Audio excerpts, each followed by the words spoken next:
Welcome to education academy.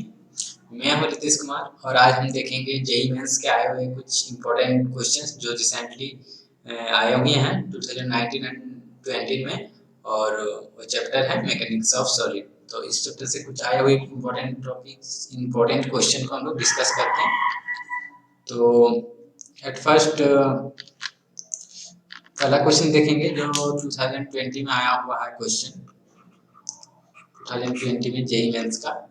तो इसमें बोल क्या रहा है कि कोई एक मास है, ठीक, एक मास है जो दिया हुआ कितना मास दिया हुआ है 10 kg। तो कोई मास है 10 kg and attach to one end of the wire. तो क्या है कि एक वायर है उसका लेंथ कितना है 0.3 मीटर एंड इसमें कुछ एंगुलर वेलोसिटी उसको हम घुमा रहे हैं उसको मास को पकड़ के, ठीक। तो उस कंडीशन में हो क्या रहा है कि उसका ब्रेकिंग स्ट्रेस दिया हुआ कि कितना ब्रेकिंग स्ट्रेस वो फेस करता सिग्मा भी दिया कितना है 4.8 इंटू 10⁻⁻7 न्यूटन मीटर स्क्वायर, ठीक।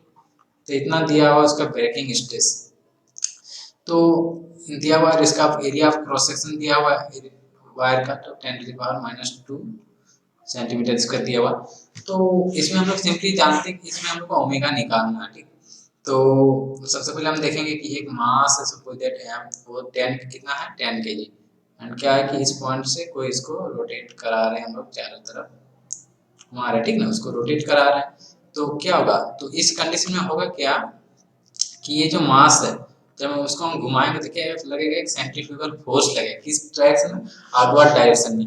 तो वो फोर्स क्या होता है एम आर ओमेगा स्क्वायर, ठीक। और आर किसको बोलते हैं ये जो रेडियस है, ठीक ना, रेडियस है या फिर इसको एल भी बोल सकते हैं या फिर इसको रेडियस भी बोल सकते हैं, ठीक ना। तो ये सेंट्रीफ्यूगल फोर्स लग रहा। तो आगे हम देखते हैं कि इसका सॉल्यूशन कैसे करते हैं। तो जैसे कि हम देखेंगे यहाँ पे तो स्ट्रेस हमारा दिया हुआ था। तो सबसे पहले हम लोग निकालेंगे क्या कि हम लोग को जो स्ट्रेस निकालना है सिग्मा ब्रेकिंग वो क्या होगा फोर्स बाय एरिया होगा। तो यहाँ पे कौन सा फोर्स आ रहा है यहाँ पे तो आ रहा है सेंट्रीफ्यूगल फोर्स, ठीक। तो क्या सेंट्रीफ्यूगल फोर्स का फॉर्मूला आ रहा था M L omega square by area of cross section. तो यहाँ से अगर हम लोग ओमेगा निकालना है सिंपली तो क्या करेंगे sigma B into A and divided by M L omega नहीं आएगा सॉरी। तो अब ये हम लोग को ओमेगा निकालना तो क्या आएगा अंडर रूट नहीं आ जाएगा सारा वैल्यू जो वैल्यू दिया हुआ breaking stress divided into area divided by mass of the body and length. तो जितना सारा वैल्यू था उस वैल्यू को डालेंगे हम लोग 4.8 इंटू 10 टू द पावर कितना था -10 टू द पावर 7 था न्यूटन मीटर स्क्वायर। एरिया कितना था एरिया था आई थिंक कुछ सेंटीमीटर में दिया हुआ था। तो उस एरिया को जो हम लोग का 10 to the power -2 centimetre square में दिया था इसको हम लोग को मीटर स्क्वायर में चेंज कर लेना है फर्स्ट।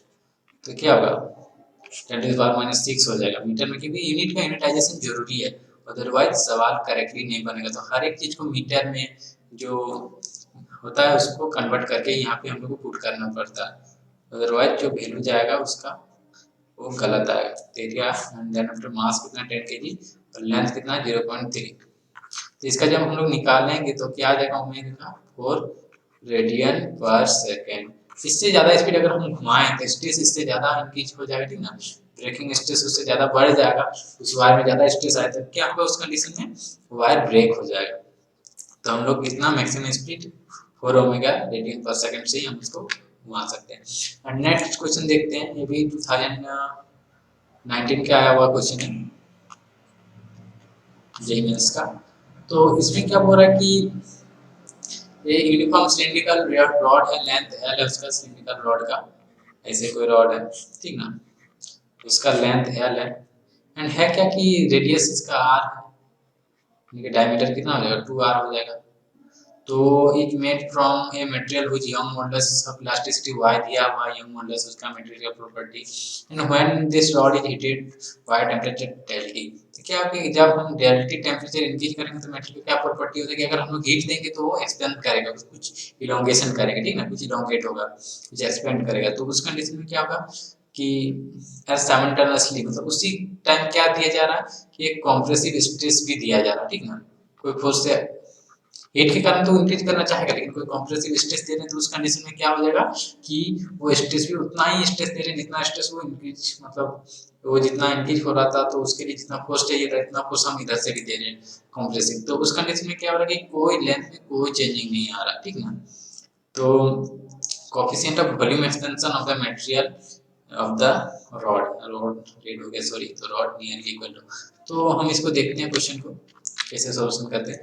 तो इसमें होता क्या कि जैसे कि रॉड था, सिलिकॉन रॉड था, अब इसमें हम लोग कंप्रेसिव स्ट्रेस दे रहे हैं दोनों साइड से, एंड इसका लेंथ एल है, एंड टेम्परेचर कितना डेल टी हम लोग इंक्रीज कर दिए, टेम्परेचर टी हम लोग दिए इसमें। तो क्या होगा, टेम्परेचर देने के कारण ये इंक्रीज होने का कोशिश करेगा, लेकिन इधर से ये फोर्स दे रहा है तो क्या होगा कि अगर वो इलोंगेट नहीं हो पा रहा है, फ्री टू इलोंगेट होने से वो इलोंगेशन होता है, लेकिन इधर से फोर्स दे रहा है, कोई रेस्ट्रिक्ट कर रहा है, तो उस कंडीशन में क्या होगा कि इस हीट के कारण यहाँ भी एक स्ट्रेस डेवलप होगा, उसको हम लोग क्या बोलेंगे, sigma thermal, thermal stress generate होगा, ठीक ना। थर्मल स्ट्रेस जनरेट होगा जिसका वैल्यू कितना होगा, L into alpha del T. और ये जो अल्फा है, ये अल्फा क्या है, coefficient of linear linear temperature coefficient, या फिर टेम्परेचर कोफिशिएंट बोल सकते हैं, या फिर coefficient of linear expansion. Linear expansion माने जो कोफिशिएंट जो लंबाई में जो उसका जो लंबाई बढ़ेगा तो उसका एक कोफिशिएंट आएगा, एक कांस्टेंट आएगा, जिसको हम लोग क्या बोलेंगे, लीनियर कोफिशिएंट। उसको हम लोग किससे डिनोट कर रहे हैं, अल्फा। एंड क्या कर रहे हैं कि हम लोग जो फोर्स दे, जो स्ट्रेस हम लोग दे रहे हैं, इधर से फोर्स दे रहे हैं तो उधर से भी कुछ स्ट्रेस जनरेट हो रहा है, ठीक ना। उस कंडीशन में क्या होगा कि उस कंडीशन में हम लोग का क्या होता है, stress F L by A Y. तो दोनों का फोर्स ना तो वो बढ़ रहा ना ही घट रहा है, इसका मतलब ये है कि दोनों का स्ट्रेस बराबर है, यानी कि सिग्मा थर्मल जितना हो रहा है उतना हम लोग जो स्ट्रेस दे रहे हैं वो दोनों का वैल्यू बराबर हो रहा है। तो उस कंडीशन में क्या होगा कि L alpha del T equal to क्या होगा, F L by A Y, ठीक ना। तो इतना होगा, एंड देन आफ्टर होगा क्या कि हम लीनियर कोफिशिएंट सबसे पहले निकाल लेते हैं। निकालेंगे तो क्या होगा, F L by L A alpha del T, L and del T नीचे चला गया, या फिर इसको सिंपली टी भी लिख सकते हैं, टी टेम्परेचर दिए थे ना तो सिंपली टी भी लिख सकते हैं, टी टेम्परेचर दिए थे हम यहाँ डेल्टा टी लिखे, हाँ सिंपली टी लिख सकते हैं। तो उस कंडीशन में क्या होगा, जैसे कि अगर अल्फा को हम लोग लिखें एफ एल बाई क्या लिख सकते हैं, एरिया है, एरिया तो ये जो क्रॉस सेक्शन एरिया कहाँ पे लग रहा है, सिलिकॉन रॉड है, तो क्रॉस सेक्शन एरिया क्या होगा, पाई आर स्क्वायर होगा। तो इसको हम लोग एरिया को लिख सकते हैं पाई आर स्क्वायर, ठीक। फिर लेंथ है इंटू लेंथ इंटू क्या है, टी है, तो सिंपली टी लिख दिए जितना टेम्परेचर। तो ये लीनियर कोफिशिएंट का आ गया, ठीक ना। अगर कोई लीनियर लंबाई के अकॉर्डिंग इंक्रीज कर रहा था तो उसका कोफिशिएंट ये अल्फा आ गया, लीनियर कोफिशिएंट। अब हम लोग को निकालना वॉल्यूम वाला कोफिशिएंट, ठीक ना, वॉल्यूम वॉल्यूम कोफिशिएंट, ठीक ना। अगर सपोज दैट कि मान लेते हैं कि कोई कोई अगर वॉल्यूम वाला कोई चीज़ हो, क्यूब टाइप का चीज़ हो, ठीक ना। अब उसमें हम लोग हीटिंग कर रहे हैं तो क्या होगा कि उसका पूरा वॉल्यूम ही इंक्रीज करेगा, यानी कि हर एक डायमेंशन, प्रत्येक डायमेंशन जो है इसका हाइट लेंथ ब्रेड्थ सब इंक्रीज करेगा। तो उस कंडीशन में क्या हो जाएगा, गामा का वैल्यू क्या हो जाएगा, 3 टाइम्स ऑफ अल्फा, ठीक ना। 3 टाइम्स ऑफ अल्फा होगा, यानी कि ये जो अल्फा का वैल्यू इतना आया तो गामा का वैल्यू क्या आ जाएगा, 3 टाइम्स ऑफ अल्फा माने 3 into F L by pi R square L into length into T. तो ये होगा आपका राइट आंसर। तो जैसे हम लोग देखेंगे तो उसका राइट आंसर क्या था, 3F, यानी कि ये वाला करेक्ट आंसर होगा। तो हम लोग इसके बाद नेक्स्ट क्वेश्चन देखते हैं। तो नेक्स्ट क्वेश्चन में है क्या कि इन एनवायरनमेंट में क्या है कि brass and steel wires of length, दोनों का लेंथ कितना दिया हुआ, 1 मीटर दिया हुआ each, and with area of cross section इतना 1 मीटर स्क्वायर दिया, 1 मीटर mm क्यूब दिया हुआ इसका area cross section area, and the wires are connected in series, दोनों वायर क्या सीरीज में कनेक्टेड है। अगर कोई वायर ऐसे है और उसमें क्या है कि दोनों वायर कनेक्टेड है, स्टील है एंड ये ग्लास का वायर है, दोनों सीरीज में कनेक्टेड है, दोनों का लेंथ भी सेम है, दोनों का एरिया ऑफ क्रॉस सेक्शन भी दोनों का सेम है, ठीक।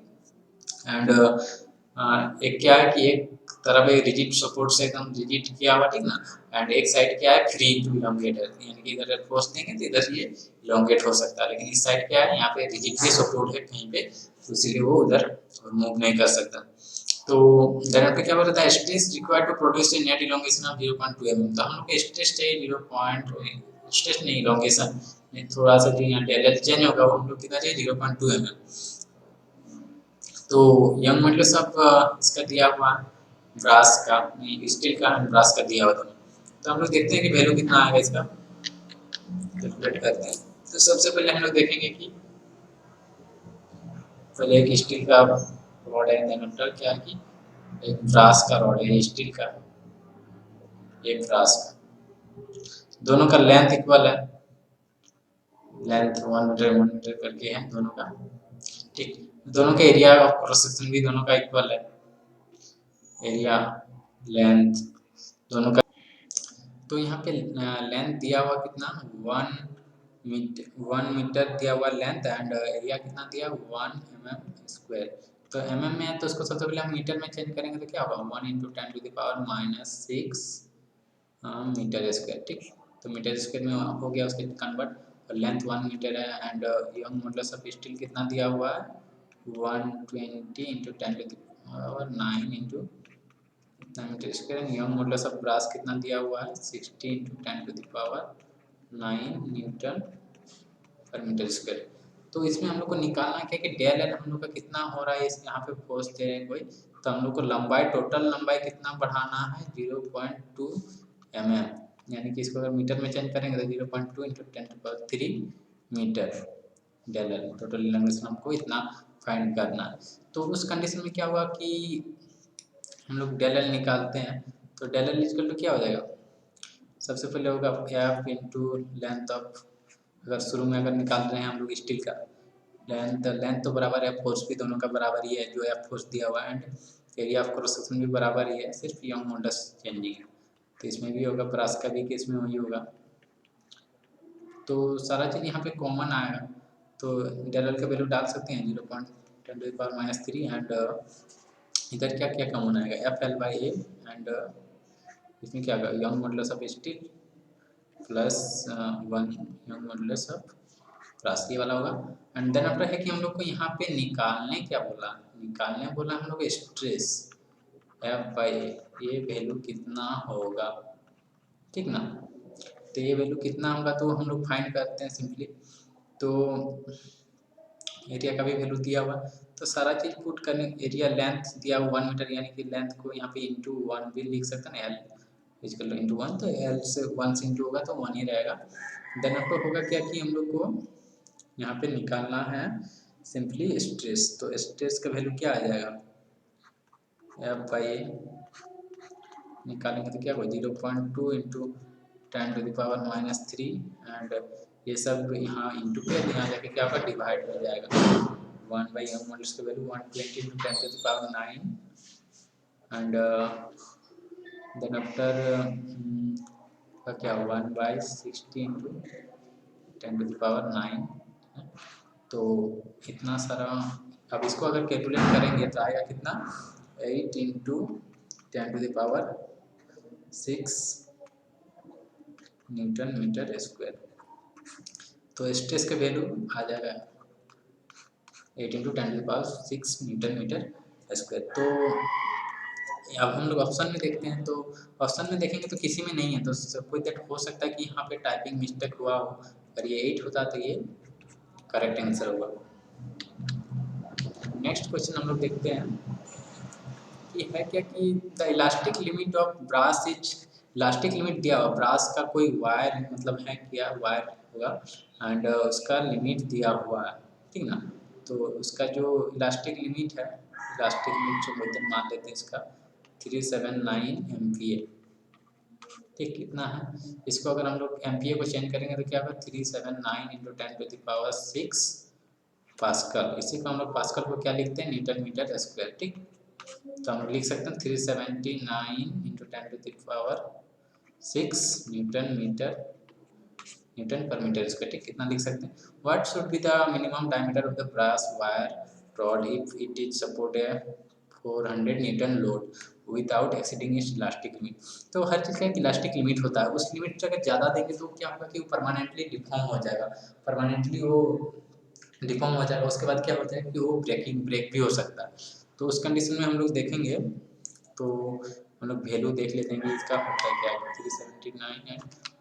तो यहाँ पे ब्रेकिंग स्ट्रेस दिया हुआ था कितना, ब्रेकिंग स्ट्रेस यानी कि इसके इलास्टिक लिमिट क्या हुआ, एफ का ये दिया हुआ 379 इंटू 10⁻6 न्यूटन मीटर स्क्वायर, ठीक। एंड देन आफ्टर दिया क्या है कि लोड, लोड कितना दिया, कितना लोड लग रहा है एमजी, वो दिया हुआ तुम्हारा कितना 400 न्यूटन। तो इस कंडीशन में हम लोग को क्या निकालने बोल रहा है, निकालने क्या बोल रहा है एक्चुअली हम लोग को, सपोर्ट इतना elastic what should be the minimum diameter. तो डायमीटर निकालने बोल रहा है कि इसका डायमीटर क्या होगा, जो वायर है हम लोग का ब्रास का जो वायर दिया हुआ है, तो उसका मिनिमम डाया क्या होगा बिना टूटे, इतना लोड वो झेल सके, ठीक ना। तो सबको देख मान लेते हैं कि ऐसे होगा कोई वायर है, फोर्स यहाँ पे कितना है, एम चीज का कितना है 400 न्यूटन, कोई वायर है, तो ये 400 न्यूटन का लोड झेल सके तो उसका डायमीटर कितना होना चाहिए उस कंडीशन में। तो सिंपली हम लोग लिखते हैं, जैसे लिखेंगे इलास्टिक स्ट्रेस का दिया इलास्टिक लिमिट कितना है, तो यहाँ से हम लोग निकालते हैं। तो जैसे कि इसका क्रॉस सेक्शन एरिया क्या होगा, सिलिंड्रिकल वायर है तो ये वाला एरिया होगा, यानी कि पाई/4 t² लिख सकते हैं इसको। तो इलास्टिक लिमिट का वैल्यू तो दिया हुआ 379 इंटू 10⁻6 एंड फोर्स भी दिया हुआ 400 न्यूटन, एरिया क्या होगा पाई/4 d², ठीक ना। तो ये हम लोग को ये डी निकालना है सिंपली। तो अगर हम लोग को डी निकालना है तो क्या हो जाएगा, जैसे कि अगर डी स्क्वायर इस बार ले आए तो क्या होगा कि ये 400 डिवाइडेड बाई 379 इंटू 10⁻6 इंटू पाई/4 एंड डी को करेंगे तो सिंपली क्या हो जाएगा, ये अंडर रूट आ जाएगा, 4 ऊपर चला जाएगा, 4 इंटू 400 and 379 10⁻6 इंटू पाई। तो इसको जब हम लोग सोल्यूशन करेंगे तो इसका वैल्यू कितना आएगा, इसका वैल्यू आएगा डी का वैल्यू आ जाएगा हमारा, डी का वैल्यू आ जाएगा कितना आएगा हम लोग का 0.00015 मीटर। तो इसको मीटर में तो हम लोग इसको एमएम में निकाल लेते हैं, इसमें एम में ही आंसर दिया हुआ है, तो कितना होगा, अगर एमएम में निकालना तो हमको 1000 से इंटू करेंगे, तो 1000 से इंटू करेंगे तो कितना होगा, हम लोग 1000 से इंटू करें तो 1.15 mm अप्रोक्स। तो हम लोग आंसर देखते हैं किसमें दिया हुआ है, तो 1.15 तो नहीं दिया, लेकिन 1.616 दिया हुआ है, ये अप्रोक्स में दिया हुआ है, तो ये हमारा करेक्ट आंसर ये होगा। देन आफ्टर हम लोग देखते हैं नेक्स्ट क्वेश्चन। तो इसमें क्या बोल रहा है कि ये steel wire having a radius, तो स्टील का वायर है कोई, उसका रेडियस कितना दिया है 2.0 mm, यानी कि 2 इंटू 10⁻³ metre radius, carrying a load, load कितना 4 kg, 4 kg यानी कि जो मास है वो कितना है 4 kg है, ठीक ना। And having a ceiling, ceiling क्या हुआ उस वायर को, मतलब ऊपर से लटकाया गया, गिवन दैट जी का वैल्यू दिया हुआ है, अब जी का वैल्यू दिया है 3.1 पाई पर मीटर सेकेंड स्क्वायर, ठीक। What will be the tensile, यहाँ पर सॉरी टेंसाइल टी इधर छूट गया, tensile stress that would be develop in the wire, तो कितना टेंसाइल स्ट्रेस डेवलप किया होगा। तो यहाँ पर सिंपली हम लोग लोड निकाल लेते हैं, एफ इक्वल टू क्या हो जाएगा एम जी, क्या हो जाएगा 4 इंटू जी, यानी कि यहाँ पे जी का जो वैल्यू है उसको हम लोग पुट कर सकते ना 3.125, इसको लगा कि इससे लोड निकल जाएगा, रेडियस दिया हुआ है, तो हम लोग को स्ट्रेस टेंसाइल स्ट्रेस निकालना, तो सिंपली स्ट्रेस निकालते हैं हम लोग फॉर्मूला से।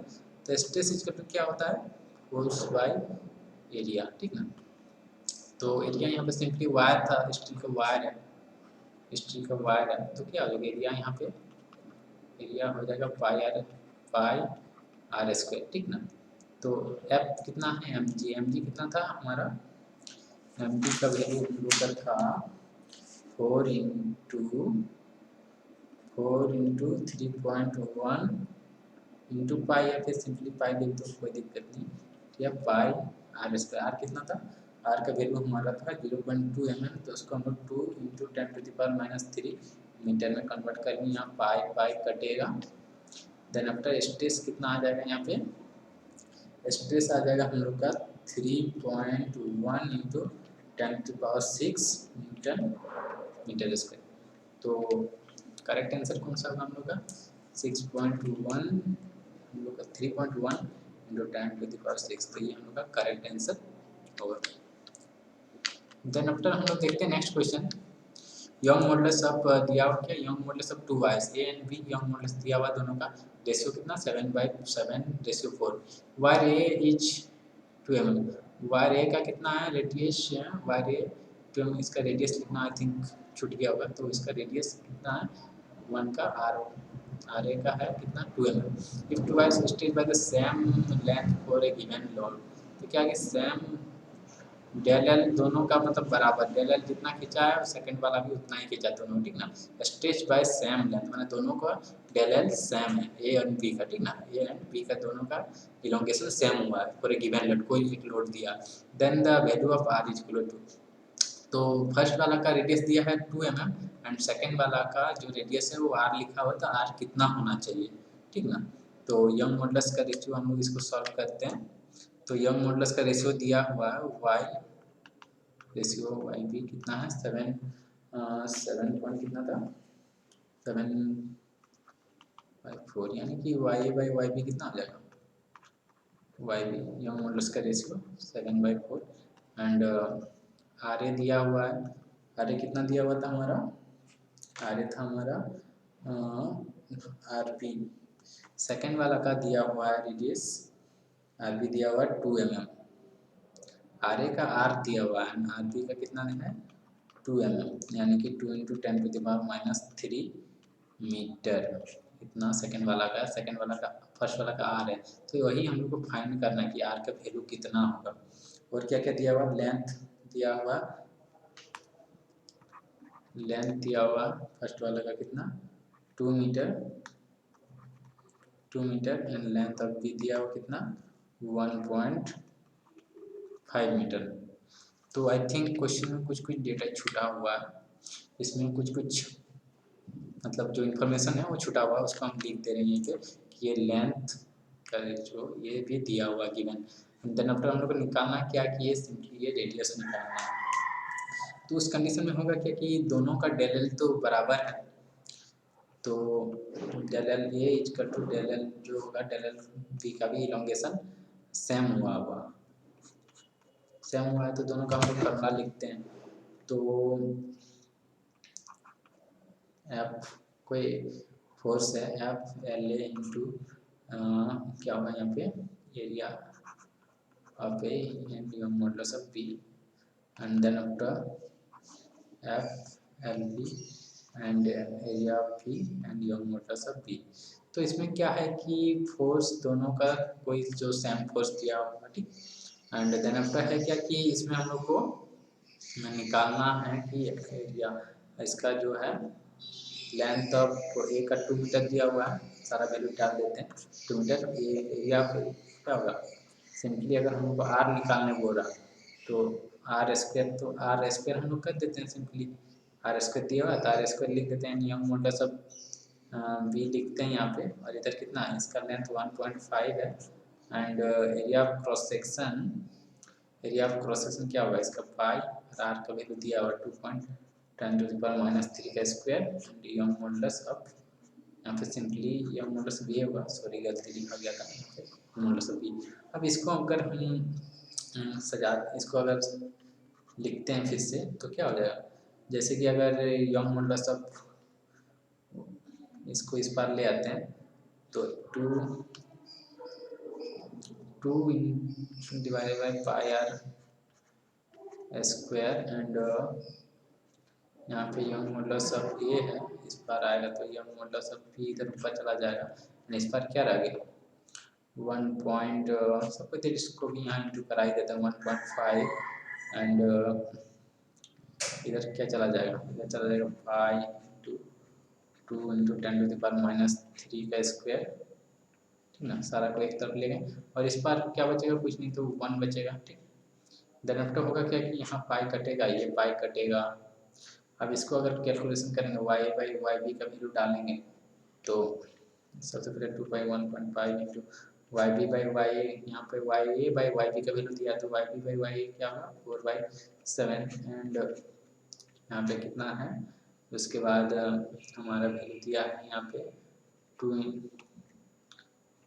इंटू 10⁻³ का ये स्क्वायर होगा, नीचे क्या आर स्क्वायर इंटू 1 है। तो यहाँ से हम लोग का आर स्क्वायर सिंपली निकालना है, तो आर स्क्वायर निकालना है तो सारा टर्म फिर उधर चला जाएगा, तो 1 इंटू 1.5 7 और नीचे क्या क्या टर्म रह जाएगा 2 इंटू 4 इंटू 2 इंटू 10⁻³ का स्क्वायर। तो इसको जब हम लोग सॉल्व करेंगे तो कितना आ जाएगा, रेडियस का वैल्यू आर का वैल्यू आ जाएगा हमारा, रेडियस आ जाएगा हम लोग का 1.745 mm। तो इतना आ जाएगा उसका रेडियस सेकेंड वायर का। तो क्वेश्चन सही से सारा डेटा लिखा हुआ नहीं था, छूट गया होगा, तो सो सॉरी उसके लिए। And then after next question हम लोग देखते हैं ये वाला क्वेश्चन। तो इसमें है क्या कि ये कोई फिगर है दिखा रहा है कि कोई थोड़ा ये रेक्टेंगुलर शेप का, ये मतलब क्या होता है रेक्टेंगुलर शेप होता है, थोड़ा रेक्टेंगल है एक्चुअली, ये स्क्वायर वाला शेप होता है, रेक्टेंगुलर शेप हो गया। तो इसमें है क्या कि फोर्स दिया हुआ कि फोर्स कितना 10⁵ न्यूटन का शियर फोर्स लग रहा है, ठीक ना, शियर फोर्स मान सकते हैं इसको, 10⁵ न्यूटन का शियर फोर्स लग रहा है। एंड दोनों अपोजिट डायरेक्शन में अप्लाई हो रहा है एक दूसरे का। एंड यहाँ पर क्यूब का कितना, ये एक्चुअली क्यूब शेप होता है, ठीक ना, एक्चुअली रेक्टेंगल शेप हो गया। तो इसका साइड कितना होगा, ये जो इसका साइड होगा वो 10 सेंटीमीटर होगा, दोनों साइड, इधर भी 10 सेंटीमीटर इधर भी 10 सेंटीमीटर ही होगा, ठीक। एंड क्यूब है and shifting the upper face parallel to step by जितना, तो अपर से कितना शिफ्ट हो जा रहा है यहाँ से 0.5 सेंटीमीटर शिफ्ट हो जा रहा है, ठीक। तो यहाँ पे कुछ एंगल बनता होगा शियर का, जो एंगल बनेगा तो अपर फेस ऐसे 0.5 सेंटीमीटर शिफ्ट कर जा रहा है। तो उस कंडीशन में क्या हो रहा है, देन सेम मटेरियल इज ऐसे हो रहा, तो साइड अप ऐसे ही एक सेम हम ले रहे हैं, सेम क्यूब ले रहे हैं उसी टाइप का, और उसका साइड कितना का है, उसका साइड है 20 सेंटीमीटर का, ठीक ना, 20 सेंटीमीटर का है। तो इसमें अगर जब हम लोग फोर्स दे रहे हैं, फोर्स शियर फोर्स अप्लाई कर रहे हैं उसी कंडीशन में, सिमिलर कंडीशन में, तो डिस्प्लेसमेंट कितना आएगा। तो ये क्वेश्चन पूछा गया था 2018 में। तो इसका जो ये डिस्प्लेसमेंट आएगा x2, ये कितना आएगा उसको हम लोग को फाइंड करना। तो इसको हम लोग देखते हैं। तो सबसे पहले है क्या कि हम लोग शियर स्ट्रेस का हम लोग देखेंगे सबसे पहले फार्मूला। तो शियर स्ट्रेस को हम लोग सिंपली शियर स्ट्रेस ऐसे लिख सकते हैं। तो इसमें क्या होगा, शियर फोर्स बाय जो शियर फोर्स बाय क्या होगा, शियर फोर्स बाय जो एरिया होगा, शियर एरिया, यानी कि शियर फोर्स कितना हम लोग अप्लाई कर रहे थे शुरू वाला में 10⁵ न्यूटन, एंड एरिया कितना है उसका हमारा था, साइड कितना था, आई थिंक 10 सेंटीमीटर था, तो किया था 10 सेंटीमीटर था, तो इसको मीटर में चेंज करेंगे तो क्या होगा 0.1 मीटर हो जाएगा साइड, ठीक ना। तो एरिया क्या हो जाएगा, जो अगर क्यूब स्क्वायर टाइप का शेप है तो एरिया क्या होगा साइड इंटू साइड, यानी कि 0.1 इंटू 0.1।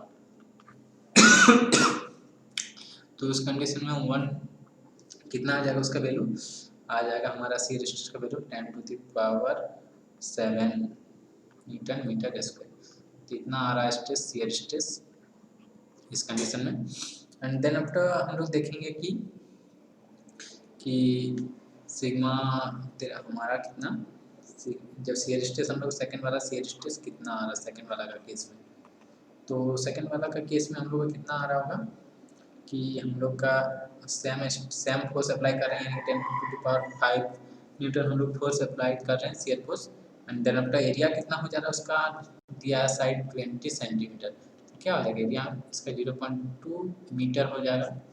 तो 0.2 तो 0.2 इंटू 0.2 हो जाएगा उसका सेम, अगर इस टाइप का ही शेप है, ठीक ना। तो एरिया ठीक है, साइड इंटू साइड वो एरिया होता है। तो इस केस में कितना आ रहा है शियर स्ट्रेस, इसका आ रहा है कितना 2.5 इंटू 10⁻6 न्यूटन मीटर स्क्वायर, ठीक ना। तो इसका शियर स्ट्रेस कितना आ रहा, फर्स्ट वाला का इतना एंड सेकंड वाला का इतना। देन आपको है क्या कि दोनों का है क्या कि दोनों सेम मटेरियल है तो इसका जो रिजिडिटी मॉडुलस था या फिर बल्क मॉडुलस था, दोनों का प्रॉपर्टी क्या होगा, मटेरियल का प्रॉपर्टी सेम होगा। तो बल्क मॉडुलस का सिंपली हम लोग फॉर्मूला क्या लिख सकते हैं, शियर स्ट्रेस हम लोग क्या था, शियर स्ट्रेस इक्वल टू क्या हो रहा था हम लोग का, bulk modulus into shear strain हो रहा था हम लोग का, शियर स्ट्रेन नहीं हो रहा था। तो उस कंडीशन में हम लोग क्या लिख सकते हैं, जब हमको ये निकालना है, जी निकालना है, तो shear stress divided by shear strain.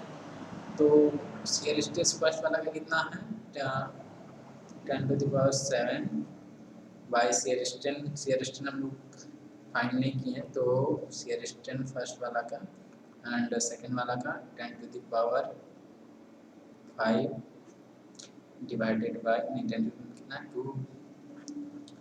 2.5 into 10⁶ divided by 2। तो होगा क्या कि इसमें इसका जो स्ट्रेन आया हुआ है, तो फर्स्ट वाला का कितना आया हुआ हमारा स्ट्रेन, तो जैसे कि शुरू वाला का फर्स्ट वाला का अगर स्ट्रेन निकालने जाए हम लोग तो कितना होगा, फर्स्ट वाला का स्ट्रेन हम लोग को जो साइड दिया हुआ है हमारा तेरा स्ट्रेन जो होगा x यहाँ पे 5, तो 5 के तो क्या हो जाएगा L by x, x by L हो जाएगा। तो एक्स कितना था हम लोग शुरू वाला का, टिल्ट कितना हुआ था एक्चुअली, टिल्ट हुआ था हम लोग का 0.5 हुआ था, सेंटीमीटर, लेंथ कितना सेंटीमीटर था 10 था। तो उस कंडीशन में कितना हो गया होगा हम लोग का स्ट्रेन शुरू वाला केस में, शुरू का केस में आया हम लोग का 5 इंटू 10⁻⁻2 एंड सेकेंड वाला का हम लोग फाइंड नहीं कर पाए, तो सेकेंड वाला कितना होगा, सेकेंड वाला के ऊपर x होगा, नीचे कितना था 20। तो उस केस में अगर हम लोग देखेंगे तो हम लोग यहाँ पे अगर सारा वैल्यू पुट करेंगे तो x2 या फिर जो x बोल रहे थे हम लोग वो निकल के कितना आएगा, वो आएगा हम लोग का 2.5 इंटू 10⁻³ सेंटीमीटर।